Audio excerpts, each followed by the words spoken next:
வாரத்துக்கு ஒரு நாள் இந்த மாதிரி 15 மினிட்ஸ் நம்ம ஸ்பெண்ட் பண்ணால் போதும். நம்ம கிச்சன் எப்போவுமே நீட்டாகவும் க்ளீனாகவும் பார்க்கவே அழகாகவும் இருக்கும். அந்த மாதிரி தான் நான் வந்து வீக்லி கிச்சன் டீப் கிளீனிங் எப்படி பண்ணுவேன்றதை இந்த வீடியோவில் உங்களுக்காக ஷேர் பண்ணியிருக்கேன். ஃபஸ்ட்டு வந்து பார்த்தீங்கன்னா கேஸ் ஸ்டவ்வில் இருக்கிற அந்த பிளேட்டு அந்த ஸ்டாண்டு எல்லாத்தையும் எடுத்து வாஷ் பண்ணி வச்சிட்டேன். இப்போது கேஸ் ஸ்டவ்வுக்கு காலின் லிக்விட் ஸ்ப்ரே பண்ணிவிட்டு ஒரு மைக்ரோஃபைபர் ஸ்பாஞ்ச் வச்சு நல்லா க்ளீன் பண்ணி எடுத்துட்டேன். வீக்லி ஒன்ஸ் தான் நான் இந்த லிக்விட் யூஸ் பண்ணுவேன். ரிமைனிங் டைம்லலாம் விம் ஜெல் தான் யூஸ் பண்ணி ஜென்ரலாக வாஷ் பண்ணி விட்டுடுவேன் ஸ்டவ்வை. இந்த லிக்விட் யூஸ் பண்ணி ஸ்ப்ரே பண்ணதுக்கப்புறம் பார்த்தீங்கன்னா நல்லா பளபளன்னு இருக்குது கேஸ் ஸ்டவ். இப்போ அதே மாதிரி டைல்ஸு எல்லாத்தையுமே ஏற்கனவே விம் ஸ்க்ரப் போட்டு நல்லா தேய்ச்சி வச்சுருக்கேன். அதுலேயும் இந்த லிக்விடை ஸ்ப்ரே பண்ணி நல்லா தொடச்சி விட்டுட்டேன். ஸோ எண்ணெய் பிசுல எது இருந்தாலும் சீக்கிரம் வந்துடும். நம்ம அடிக்கடி இந்த மாதிரி பண்ணோம் அப்படின்னா பார்க்க நீட்டாக இருக்கும். அழுக்கு ரொம்ப சேர விடாமல் பார்த்துக்கலாம். அடுத்து பார்த்தீங்கன்னா ஸ்டவ்வுக்கு அடியில் அதையும் தொடச்சி விட்டுட்டு இப்போ கவுண்டர் டாப்பில் இருக்க என்னோட திங்ஸ் எல்லாத்தையுமே வந்து ஜஸ்ட்டு வந்து தொடச்சி மட்டும் வைக்க போகிறேன். ஏன்னா ஸ்டவ்வுக்கு ரொம்பவே பக்கத்தில் இந்த திங்ஸ் எல்லாம் வச்சுருக்கிறதுனால கண்டிப்பாக எண்ணெய்லாம் தெரிச்சு ரொம்ப அழுக்காயிடும்.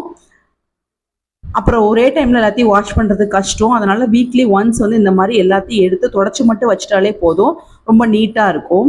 ஃபஸ்ட்டு அங்கே இருக்க திங்ஸ் எல்லாத்தையும் எடுத்துட்டு இப்போ வந்து க்ளீன் பண்ணணும். பார்க்குறதுக்கு என்னவோ நீட்டாக இருக்கிற மாதிரி தான் இருக்கும். பட் எடுத்ததுக்கப்புறம் பார்த்தீங்கன்னா இவ்வளோ டஸ்ட் இருக்குது அந்த இடத்துல. அதையும் நல்லா தொடச்சி விட்டாச்சு.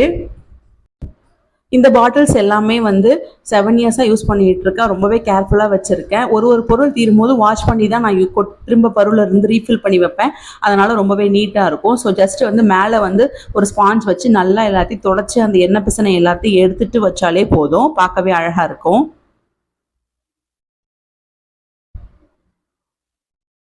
இந்த மாதிரி செய்யாமல் விட்டோம் அப்படின்னா ரொம்பவே டர்ட் சேர்ந்துட்டு வந்து நம்ம செய்யறதுக்கு ரொம்ப கஷ்டம். அதுவும் சின்ன குழந்தைங்களெல்லாம் வச்சுக்கிட்டு எல்லாத்தையும் நம்ம கிச்சன் டீப் க்ளீன் பண்ண ஸ்டார்ட் பண்ணோம் அப்படின்னா ஒரு நாளே ஆகிடும். அதுக்கு பதிலாக ஒரு வீக்லி ஒன்ஸ் 15 மினிட்ஸ் இந்த மாதிரி ஸ்பெண்ட் பண்ணோம் அப்படின்னா பார்க்க வந்து நம்ம நீட்டாக மெயின்டைன் பண்ணலாம் எப்போவுமே.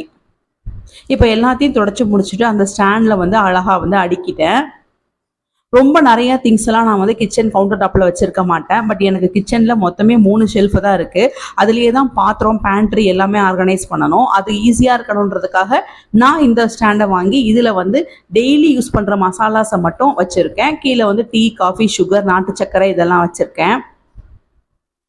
ஸோ வந்து நம்ம அங்கேயும் இங்கேயும் அலையாமல் இந்த ஒரு ஸ்டாண்டில் இருக்க திங்ஸை வச்சே நம்ம பேசிக்கான மசாலாஸ் எல்லாம் யூஸ் பண்ணிக்கலாம்.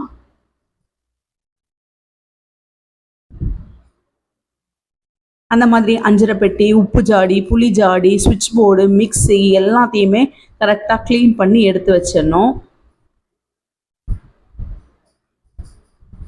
இந்த மிக்ஸி வந்து நம்ம காலையில் அவசரத்தில் சமைக்கும் போது கண்டிப்பாக துடைக்கிறதுக்கெலாம் டைம் இருக்காது. ஸோ இந்த மாதிரி வந்து டைம் கிடைக்கும் போது க்ளீன் பண்ணி வச்சுக்கிட்டாதான். டெய்லியெலாம் மிக்ஸி துடைப்பனான்னு கேட்டிங்கன்னா கண்டிப்பாக கிடையாது. அதுக்கெல்லாம் டைமே இருக்காது. அவசரமாக மிக்சியை இது பண்ணிவிட்டு யூஸ் பண்ணிவிட்டு அப்படியே எடுத்து வச்சிட வேண்டியது தான். ஸோ இந்த மாதிரி டீப் க்ளீன் பண்ணும்போது தான் நமக்கு யூஸ்ஃபுல்லாக இருக்கும்.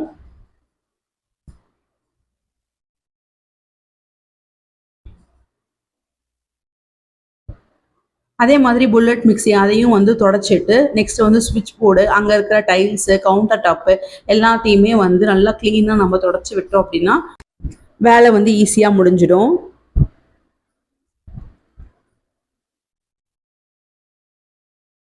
இப்போ எல்லாத்தையும் தொடச்சிட்டு கிளாஸ் ஆயில் பாட்டில் எல்லாத்தையுமே வந்து வாஷ் பண்ணி வச்சுருந்தேன்.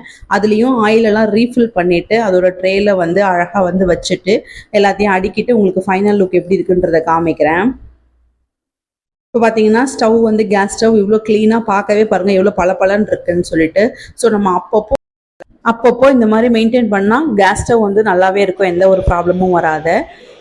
கவுண்டர் டாப் ரொம்ப சின்னதுன்றதுனால ஒரே ஒரு ஸ்டாண்ட் வச்சு அதில் தேவையான மசாலாஸ் பாட்டில் எல்லாம் வச்சுட்டேன். பக்கத்துலேயே ஒரு ஆயில் ட்ரே வச்சு தேவையான ஆயில், தூள், உப்பு இதெல்லாம் வச்சுருக்கேன். 2 ஜாடி வச்சுருக்கேன். ஒன்றுத்தில் வந்து கல் உப்பு, ஒன்றுத்தில் வந்து புளி வச்சுருக்கேன். ஃபைனல் லுக் பார்த்திங்கன்னா இப்படி தான் இருக்குது.